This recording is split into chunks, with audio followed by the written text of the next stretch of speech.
دیکھا ہے مارے مارے پھرتے ہیں، بیگ ہاتھ میں لے لیا مارے مارے پھر رہے ہیں۔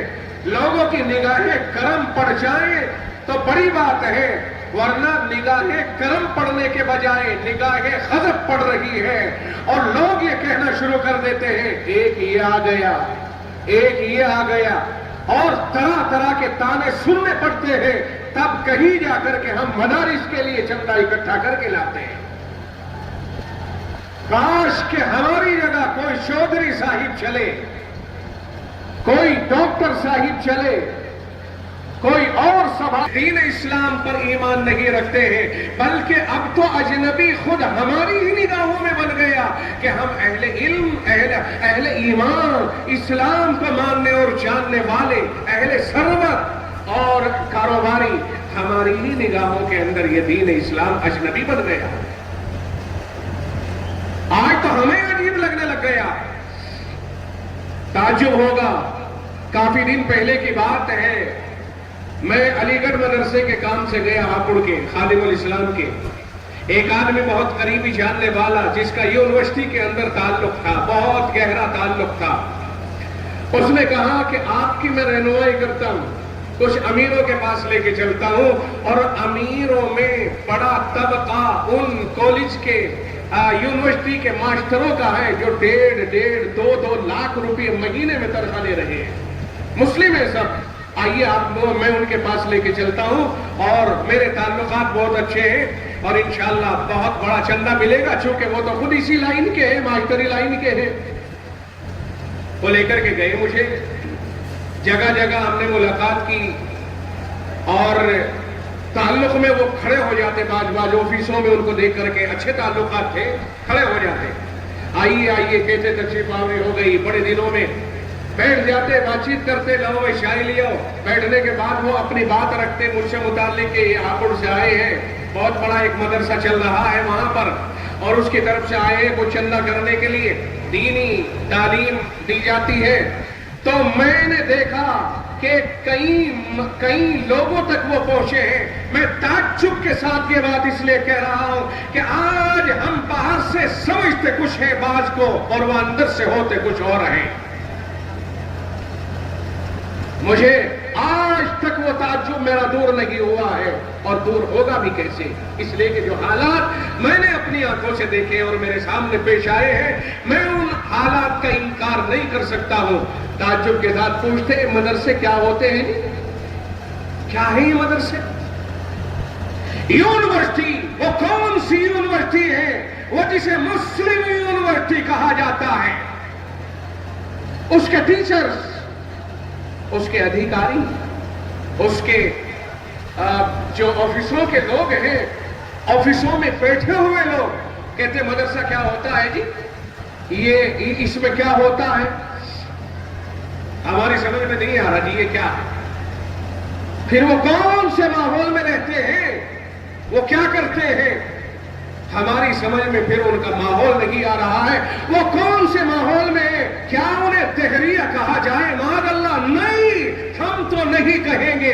ہم تو کہیں گے کہ وہ اہل علم بھی ہے، اہل ایمان بھی ہے، مضبوط ہے، لیکن کمی ہماری ہے شاید کہ ہم نے ان تک یہ چیز نہیں پہنچائی ہے، یہ نظام نہیں پہنچایا ہے۔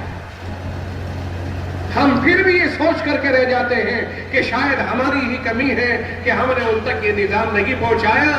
وہ اے سی کے مکانوں میں رہتے ہیں، اے سی گاڑیوں میں رہتے ہیں، اے سی آفسوں میں پہنچ جاتے ہیں، وہاں سے لفافہ بند تنخواہ ان کے پاس آتی ہے، یا آج کل تو اکاؤنٹوں میں آ جاتی ہے۔ سمجھ میں آئے تو کہاں سے آئے، جب کبھی سمجھنے کے لیے نکلے تبھی تو سمجھ میں آئے گا۔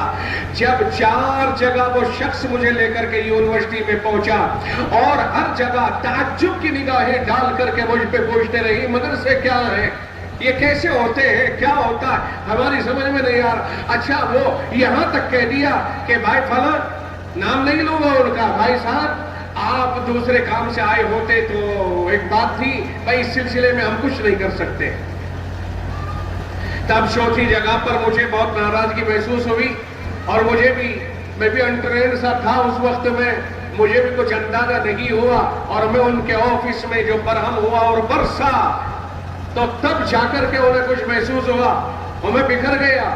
میں نے کہا حیا اور شرم آپ کو آنی چاہیے. میں آپ کے ایمان کی گواہی کس طرح دوں؟ اس لیے کہ تم نے تو اہل مدارس اور مدارس کو اور قرآن کی تعلیم کو اجنبی نگاہوں سے دیکھا ہے. میں اب تمہیں کیا کہوں اور میں تمہاری اس کیفیت کو کہاں بیان کروں؟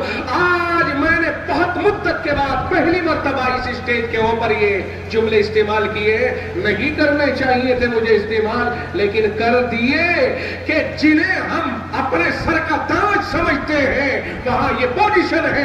اسی لیے 1400 سال پہلے جناب محمد الرسول اللہ صلی اللہ علیہ وسلم نے فرمایا تھا وَسَيَعُودُ كَمَا بَدَأَ. یہ دین اسلام قسم پرسی اجنبیت کے اعتبار سے ایسے ہی ہو جائے گا جیسے یہ شروعاتی حالت میں تھا. آج 1400 سال کے بعد ہم دیکھ رہے ہیں کہ پھر ایسی ہی طرف جا رہا ہے. لیکن بہت بڑی تعداد ہے الحمدللہ ابھی مسلمانوں کی جو اسلام کے لیے اور جو قرآن کریم کا کام کرنے والے ہیں، تعلیم اسلام دینے والے ہیں، ان کے اوپر مر مٹنے والے ہیں الحمدللہ. اور ایسے لوگوں کی تعداد بہت دور تک پھیلی ہوئی ہے، ہم اس کا انکار نہیں کر سکتے ہیں. چند ہی افراد ایسے ہیں ابھی معاشرے میں جو زیادہ سخت پردھان کی چلے. کاش کہ ہم اس کے ہاتھ میں یہ رسید تھما دے اور اس سے کہیں کہ جاؤ آپ وصولی کر کے لے کر کے آؤ، اور پھر وہ وصولی کر کے لے کے آئے لوگوں سے کہے کہ میں فلاں مدرسے سے آیا ہوں، میں فلاں اسکول سے آیا ہوں اور وہاں اتنے بچے پڑھتے ہیں، وہاں اتنا خرچہ ہے، وہاں کی میں مدد کے لیے آپ کی خدمت میں آیا ہوں. اور پھر دیکھیے قوم کس طرح سے نظر ڈالتی ہے اور قوم کیا تبصرہ کرتی ہے، اور اس دل کو ان کے سامنے رکھے اور اس ذہن کو ان کے سامنے رکھے اور پھر واپس بغیر متاثر ہوئے لوٹ کر کے آ جائے تو ہم جانے اندازہ ہو جائے گا کتنا بڑا دل کس کے پاس ہے.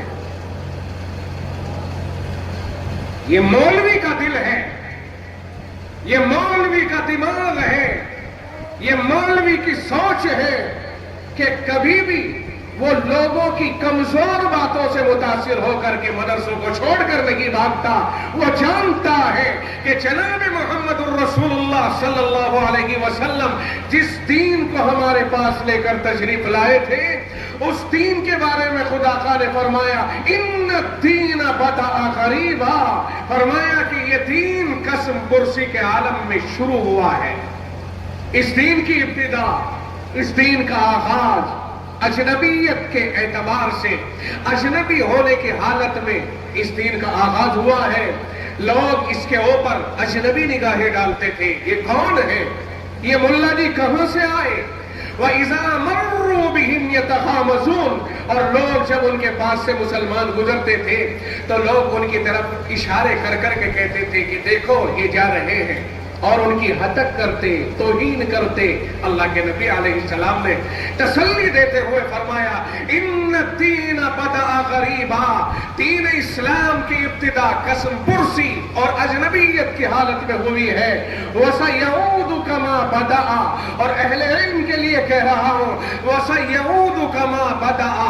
آقا نے فرمایا آگے چل کر کے پھر اس کی یہی حالت ہو جائے گی جیسی ابتدا میں حالت تھی کہ لوگ اجنبی سمجھتے تھے، لوگ اسے تعجب کی نگاہوں سے دیکھتے تھے.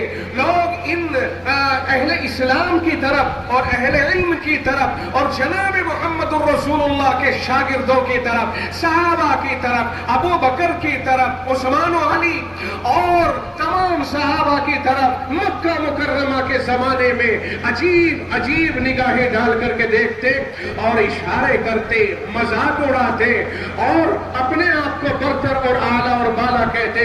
اللہ کے نبی علیہ السلام نے فرمایا ایک زمانہ لوٹ کر کے آئے گا کہ پھر دین اسلام لوگوں کی نگاہوں میں اجنبی بن جائے گا. لیکن اب عوام میں سے ان لوگوں کی نگاہوں میں ہم دیکھ رہے ہیں اجنبی نہیں جو لوگ دین اسلام پر عمل علم نہیں رکھتے، مطلب قریب نہیں ہے، اجنبی سا محسوس کرتے ہیں. اور ہمیں تجربہ زیادہ اس لیے ہے کہ ہم چونکہ فیلڈ میں نکلتے ہیں، میدان میں نکلتے ہیں اور جاتے ہیں لوگوں کے پاس جا کر کے بات رکھتے ہیں اور وہاں ہمیں یہ ساری باتیں ملتی ہیں. کہنے لگے بہت سے لوگوں کے پاس گئے وہ سمجھتے ہم سمجھ کر کے گئے کہ رات بڑی کوٹھی ہے, بڑا بنگلہ ہے, سنا ہے بڑا کاروبار ہے, چلتے ہیں. چلے گئے. جانے کے بعد میں سب سے پہلا جملہ تو اللہ کی ناشکری کا یہ نکلتا ہے, اجی کی مولوی صاحب کاروبار کہاں ہے؟ صاحب کاروبار بالکل چوپٹ, مار لیے جی ایس ٹی نے, مار لیے فلاں نے اور مار دیے فلاں نے. اللہ کی نعمتوں کی ناشکری ہے یہ, یاد رکھیے اللہ کی نعمتوں کی ناشکری ہے. پہلے کے مقابلے آپ میں سے اگر میں ہاتھ اٹھوا کر کے پوچھوں کہ آپ کی پہلے انکم اور اب کی انکم میں کس قدر فرق ہے تو آپ خود بتائیں گے. اگر سچ بولیں گے ایمانداری سے تو کہیں گے یقیناً ہماری انکم اور آمدنی میں بہت نمایاں فرق ہے. اور ہم اگر بڑی عمر کے لوگوں سے پوچھیں کہ پچھلے دور میں آپ کو گیہوں کی روٹی 2 ٹائم کھانے کو ملتی تھی, آپ کہیں گے مولانا 2 ٹائم کی بات کہاں کر رہے ہو؟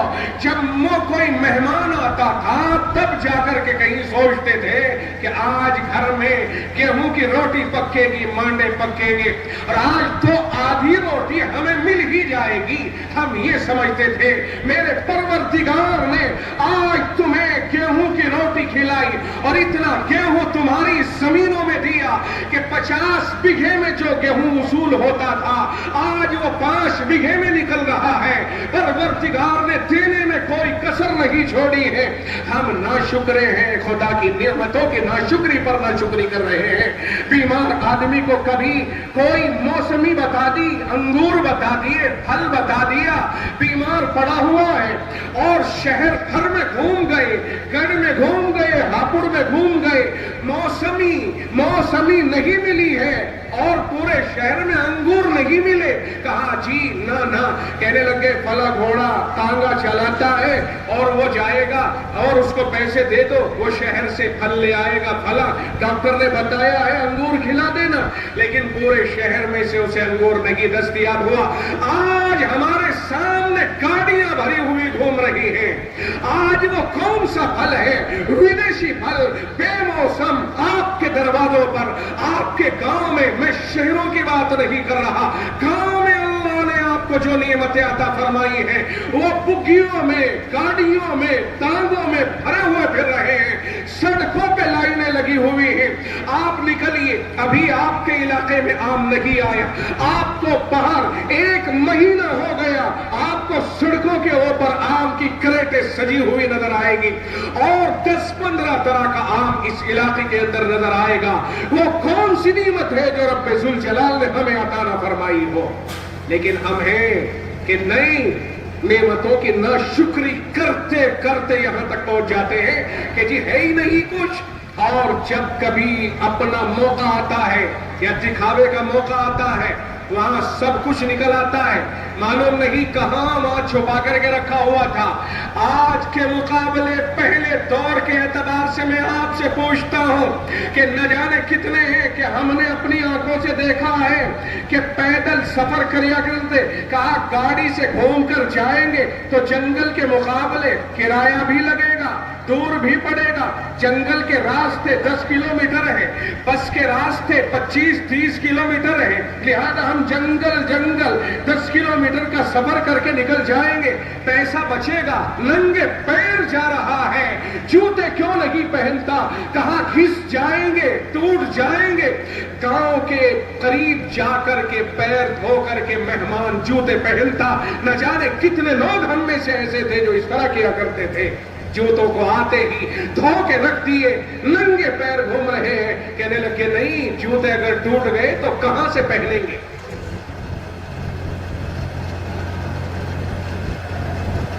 ایک کے کپڑے مانگ کر کے دوسرا سسرال جا رہا ہے. یہ صورتحال بنی ہوئی تھی. لیکن آج الحمدللہ اللہ نے بہت کچھ عنایت فرمایا ہے. کچے گھر ہیں, بارش کا موسم ہے, ادھر گھر کڑی ٹوٹ گئی, ادھر گر گیا, فلاں کی بھینس دب گئی, فلاں کا بیل دب گیا, ارے بھائی فلاں کی بھینس دب گئی, ذرا چلے اسے اٹھوا دے. یہ صورتحال ہو. آج تو الحمدللہ منزل پہ منزل چڑھا رہے ہیں. پیسوں کی اللہ کی طرف سے کمی نہیں ہے, دولت بہت دی ہے. نیتیں اگر کمزور ہوں تو کیا کرو گے؟ جس رب نے دیا ہے اگر اس رب کے نعمتوں کی ناشکری ہمارے اندر اتر جائے تو اب کیا کریں؟ ورنہ تو اللہ نے بہت دیا ہے. اور صاحب کاروبار ٹوٹ گئے، کاروبار پہ حملے ہو رہے ہیں، جی کاروبار نہیں ہے. میں پوچھتا ہوں یہ مدرسہ ہے، مدرسوں کی برکتیں ہی الگ ہوتی ہیں، مسجدوں کی برکتیں ہی الگ ہوتی ہیں. آپ کسی کھیت میں، آپ کسی جنگل میں کوئی مدرسہ، کوئی مسجد قائم کر لے، اللہ اپنے گھر کو آباد کرنے کے لیے آبادی بھیج دیتا ہے. وہ مکہ مکرمہ جہاں آج دنیا کی دولتیں ہیں، نعمتیں ہیں، شہرتیں ہیں، جس وقت میں وہاں پر اللہ کا گھر بنا دیا گیا، سیدنا اسماعیل علیہ السلام کو وہاں بسا دیا گیا. آج وہی مکہ ہے. اگر وہاں بیت اللہ نہ ہوتا تو کون تھا جو وہاں جاتا اور کیا کرنے کے لیے جاتا؟ مگر اللہ کا گھر بنا تو ساری دنیا ادھر جا رہی ہے، ساری دنیا ادھر جا رہی ہے. کیوں؟ اللہ کا گھر ہے. بات یہ دین کا ادارہ، یہ پہلے اللہ کا گھر بنا. لال مسجد، ہم اسے لال مسجد کہتے ہیں، انہوں نے نام کچھ بھی رکھا ہو یہ جانے. یہ لال مسجد بنی، پرشکوہ عمارت، چلنے والوں کو اپنی زبان حال سے گویا آواز دیتی ہے کہ او جانے والے کہاں جا رہا ہے؟ آ میری طرف، میں اللہ کا گھر ادھر ہوں تو کہاں جا رہا ہے؟ جانے والے رکتے ہیں، مسجد گویا بلا رہی ہے، رک کر کے یہاں نماز پڑھتے ہیں اور ملاقاتیں کرتے ہیں. واقعہ یہ ہے کہ اللہ کا فضل و کرم ہے. آج دیکھیے آپ، آج دیکھیے، میں سمجھتا ہوں قریب ہزاروں لوگوں کو اس مسجد کی آبادی کے بعد یہاں روزگار ملا. اور وہاں سے لے کر یہاں سے آگے تک جائیے آپ، اگر آپ اس مسجد کو سبب نہیں سمجھیں گے تو پھر کس کو سبب سمجھیں گے؟ یہاں آبادی کا سبب سوائے اس مسجد کے اور کیا چیز ہے؟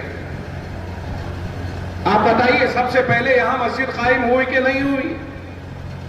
پھر اس کے بعد انہوں نے مدرسہ قائم کیا.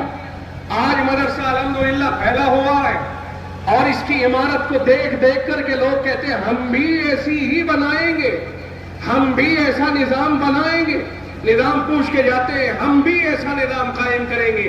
ہم نے بھی مشورہ دیا ہے پورے نظام کو دیکھ کر کے بہت سے لوگوں کو کہ ایسا نظام بناؤ جیسا سرور پور میں مولوی رضوان اور ان کے بھائیوں نے اور ان کے مشیروں نے بنا رکھا ہے اور ان کے رفقائے کار نے بنا رکھا ہے. کامیاب نظام ہے، جن کی بچیاں پڑھتی ہیں.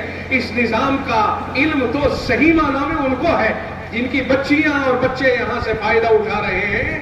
یہ کوئی البیلی کہانی نہیں سنا رہا ہوں، یہ نفس الامر میں اور واقع میں جو نظام قائم ہے میں اس کا حال بتا رہا ہوں کہ ہم سب کو کوشش کرنی چاہیے. جب ہم کوشش کریں گے اللہ تعالی ہمیں عنایت فرمائے گا.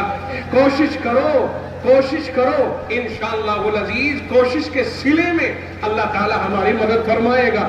دیکھو میں یہ کہہ رہا تھا کہ مدرسے والے اگر باہر کے بچوں کو زیادہ، یعنی چھوٹے مدرسوں والے اگر باہر کے بچوں کے اوپر زیادہ توجہ نہ کر کے گاؤں کے بچوں کے اوپر زیادہ توجہ کریں اور اپنا ایک ذہن بنائیں کہ اگر ہماری عمارت 50 بچوں کو رکھ سکتی ہے، 100 بچوں کو رکھ سکتی ہے یا 200 بچوں کو رکھ سکتی ہے تو ہم گاؤں کے بچوں کو رکھیں اور طے کریں کہ آپ کو یہی رہنا ہے. ان کے گھر والوں کو مکلف بنائیں، آپ کو ان کا کھانا یہاں پہنچانا ہے، یا مکلف بنائیں آپ کو مطبخ کی مدد کرنی ہے، ہم مطبخ چلائیں گے. پھر یہی بچے آپ کے گاؤں میں کامیاب نظام لے کر کے آئیں گے، کامیاب فوج بن کے تیار ہوگی اور جدھر کو جائیں گے اس جگہ کو آپ کا نام روشن کریں گے. پھر معلوم ہوگا کہ سرور پور میں پڑھنے والے بچے ویٹ میں جا رہے ہیں، خادم الاسلام جا رہے ہیں، دیوبند جا رہے ہیں، ندوہ جا رہے ہیں، بڑے مدرسوں میں جا رہے ہیں. اس طرح نرسری مضبوط آپ تیار کریں اور ان کے باغات بڑے مدارس تیار کرتے چلے جائیں گے. یہ مشورہ جو میں دے رہا ہوں آپ کی سمجھ میں آ رہا کہ نہیں آ رہا؟ ایسا سے کمتری میں مبتلا ہو جاتے ہیں کہ صاحب ہمارے یہاں تو باہر کے بچے آ ہی نہیں رہے جی. مولوی صاحب ذرا سا باہر کے بچے ہمارے یہاں بھی بھیج دیو. بھائی کیوں بھیج دیو؟ کیا مطلب ہے؟ باہر کے بچے دکھا کر کے آپ چندہ کرنا چاہتے ہو؟ باہر کے بچے دکھا کر کے آپ یہ کرنا چاہتے ہو کہ جناب ہمارے یہاں 100 بچے پڑھتے ہیں اس لیے 100 بچوں کا مدرسہ کفیل ہے اور ہمیں چندہ دو. کیا اس صورت میں یہ شکل نہیں بن سکتی ہے کہ جب ہم گاؤں کے مستحق بچوں کو جو غریب ہیں مثلا زکوٰۃ کے حقدار ہیں مثال کے طور پر, اب ہم انہیں مستقل مدرسے میں رکھ لیں اور ان کے اوپر خرچ کریں؟ کیا ہمارے لیے زکوٰۃ ان پر خرچ کرنا جائز ہوگا کہ نہیں ہوگا؟ فتویٰ کہے گا جائز ہوگا, مسئلہ کہے گا جائز ہوگا, لیکن اس سے بڑھ کر کے میں کہتا ہوں کہ زکوٰۃ کب تک کھلاتے رہو گے؟ آپ کوشش کریں شاندار اور صاف ستھرا امداد کا مال کھلانے کی کوشش کرو.